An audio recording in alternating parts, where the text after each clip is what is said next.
All right, what's good on the hood? In this video, I will be looking at some fighters that have expressed interest in changing weight classes recently. I'm going to do my quick analysis as to why this might be a good or bad idea. If you enjoy this video, give me a like and a comment. And without further ado, let's look at our first man on the list. Robert the Reaper Whittaker, the Lord of Winterhall. Okay, so Robert, he's been gone for a bit, and he hasn't had a good track record recently at middleweight. Recently losing to RDR in a very close fight where, due to some cheating and whatnot, he ended up taking the loss in a close war. Nonetheless, he hasn't fought recently, but he did go on an interview with Mr. Ariel Helwani, and he did express that light heavyweight is around a 90% committal on his end, and he expects to return around the summer. I think June is his date of mind. And yeah, he pretty much said that his weight hasn't, or like his body has not been feeling the best in the last few fight camps, especially with the weight cut being so draining for him, which isn't terribly surprising because I think he's a fairly big guy. And he wants to do a reset and go to light heavyweight. He's already been a champion at middleweight. He clearly wants that double champ status, and he doesn't think, with the losses that he's compiled, to the last two undisputed champions, that there's really no probably path towards the goal.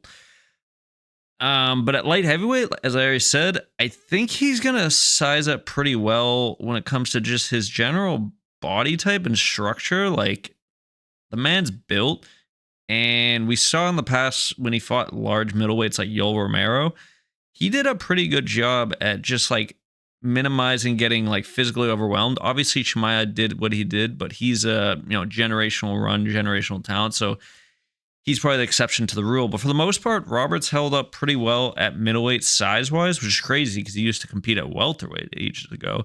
So I think he's going to do well size-wise, even though that is a big jump, 185 to 205. Those light heavies can get a pretty chub level when it comes to size. Dynamic striker, I think, too, that he's going to do pretty well when it comes to the striking department, where he's going to come in and that's going to be his bread and butter. He's generally not the most offensive wrestler unless he needs to be. So I think he's going to employ his striking, and that is definitely something that will be a shine, because even though he hasn't gotten a clean knockout in a while, he does have that potential with that high kick combo, for example, he loves to throw. So I do like that, and I'm excited to see how he would match up with some fun strikers if he ever got to the top echelon and fights like a Yuri or a Prayer if he hangs around. But the real concern, I think, with him is accumulated damage. I mean, he's been through a lot of wars at middleweight, and even before that, he took some damage at welterweight. He's around 35, I believe, right now, so he's not the youngest, he's not the oldest, and the heavier you go in the weight classes, the more you can stretch out your career age-wise, especially at heavyweight, no less. But I don't know. I get nervous because I've seen him get rocked so many times, and I just don't know if going up to light heavyweight, where there's going to be more power and you got a lot of dangerous killers like Yuri and whatnot at the top, that he's going to have to get through. So there's some concern there. But overall, I'm pretty excited for him. Moving on. The man who has yet to make his return after almost, 2 years, I believe? Was 4 years since winning. And I was a big Colby fan. And this is why I actually kind of, to a degree, like him moving up to middleweight. Obviously, it's definitely not shown itself because, again, we haven't seen him that frequently. But for the most part, I think his offensive cardio style, constant pressure on the wrestling, a lot of jabs, shitty kicks and all that, nonetheless, I think if he carries that pace, and even though he's going to be increased in weight class, that should be able to carry over if he follows the blueprint of Sean Strickland, let's say, but add in the takedown threat. He should be able to hold himself over against some of the more lower end middleweights, assuming he doesn't get immediate, rank contender, which I don't think he will. But he also has some leverage on the fact that he's a big name. People will deny it, but at the end of the day, he's a big name, for better or worse, and he's a trash talker. So UFC is going to ideally try to put him up in a matchup with someone that either can build up the opposing person, or at the very least can be put as a feature fight on, like, maybe a main card on like one of their numbered events, because pay-per-views are dead now. So like Bo Nickel obviously is probably the easiest name to match him up with, because Bo has yet to break into the top 15. But Colby is a good name for him to build up his credibility. And for Colby, it's a fun, winnable matchup for him. And And I think for the fans, it'd be pretty exciting too. Just people hate on the grappling, this and that, but I think it's fun when you get to see two actual high-level wrestlers constantly getting into scrambles. So that would be a fun matchup. The biggest con for him, and it's there's no debate on this, is he has no power. The man literally had no power at welterweight, hence why he relied on his takedown cardio breaking strategy. I think his last finish was it Tyron Woodley, and that was because like Tyron like blew like a rib out. He caught a flat in that fight, but nonetheless, there's gonna be no power, and the higher you go up in the weight classes, the more power seems to be prevalent. So there's gonna be concern, not just the fact that Colby's gonna be taking more shots, but he's gonna have even less of a chance of actually finishing a fight. He's also not a submission threat, even though he is a black belt, which is surprising. He is a black belt. Yeah, he has no power, so it's even gonna be more concerning. Nonetheless, moving on. Brian Ortega. This one was already actually committed. He was supposed to be fighting Renato Marcono, but he pulled out of the fight because of like nagging injuries, which already jumps into my first point. I don't know. Durability, it's a pro and a con. I put in the middle. Durability, he's very durable in the sense that he takes a lot of damage. He can take a lot of punishment. So I'm actually not that concerned, even though you could argue maybe more of the second half tail end of his career. But also durability is like, he's been really inconsistent. He's had some pullouts, injuries. It just feels like, I don't know. It doesn't, I don't know if he's fully, and that's like a doubt people have thrown in, is like, is he fully committed to the game? And I think he is, if he's actually going to continue his career after, having 2 title shots at featherweight, losing it's, obviously Max and Volkanovski, 2 of the GOATs of that division.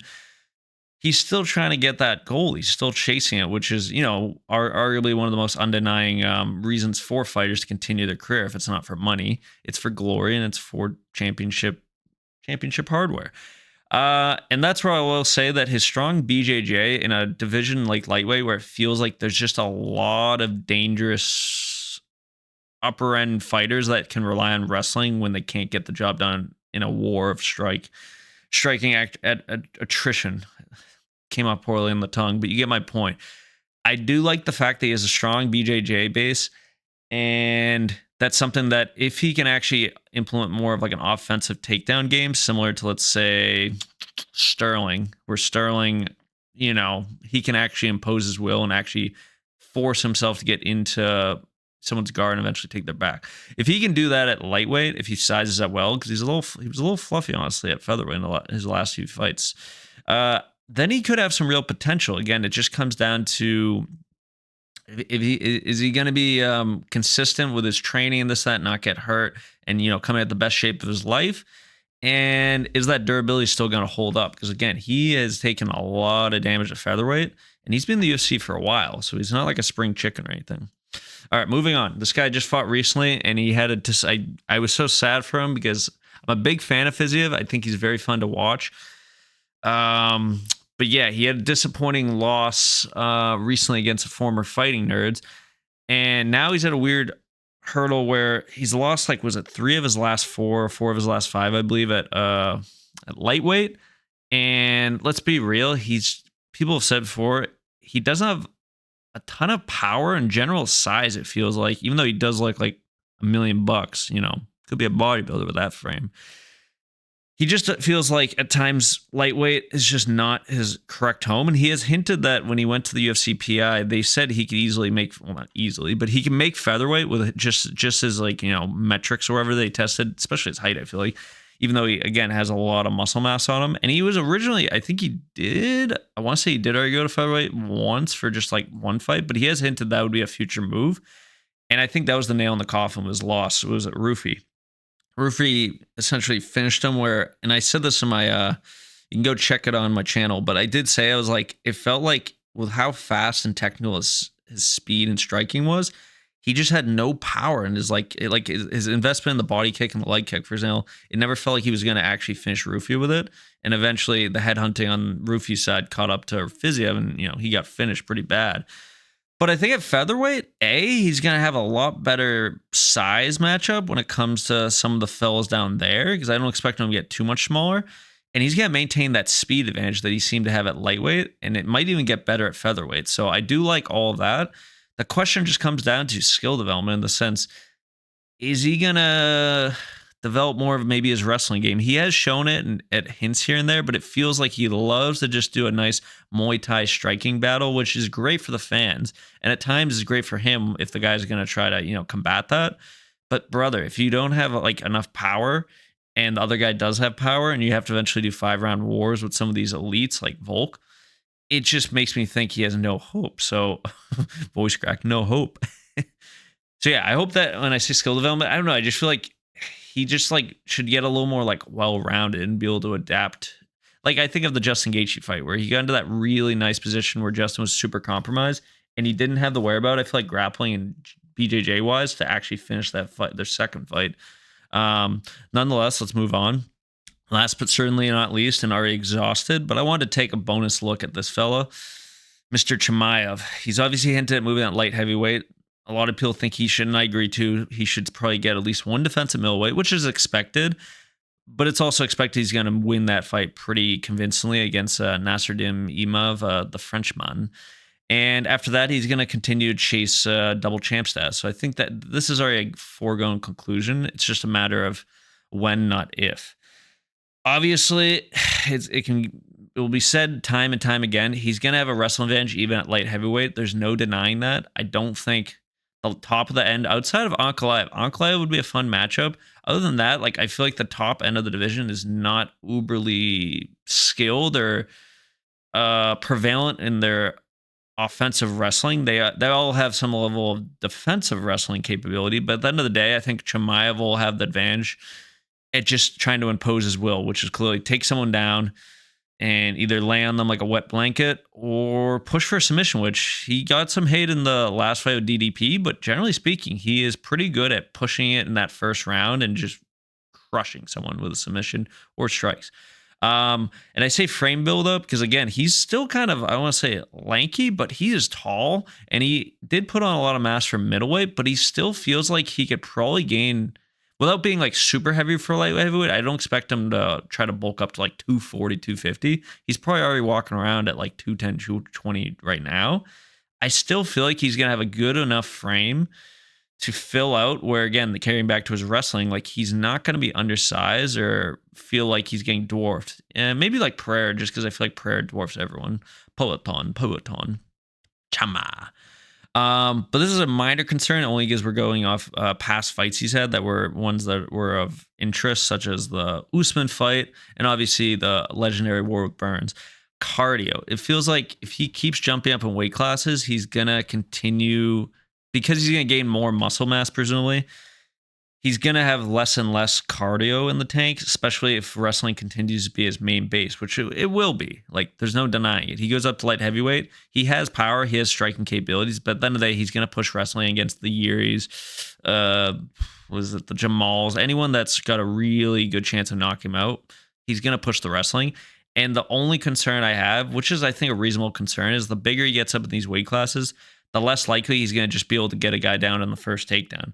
And we all know that when you don't get that first takedown, you get a little tired and it takes a toll on your, I think, ego and confidence. And if he gets, if he can't get takedown guaranteed every round like he did with DDP, he's going to have to spend more time on the feet.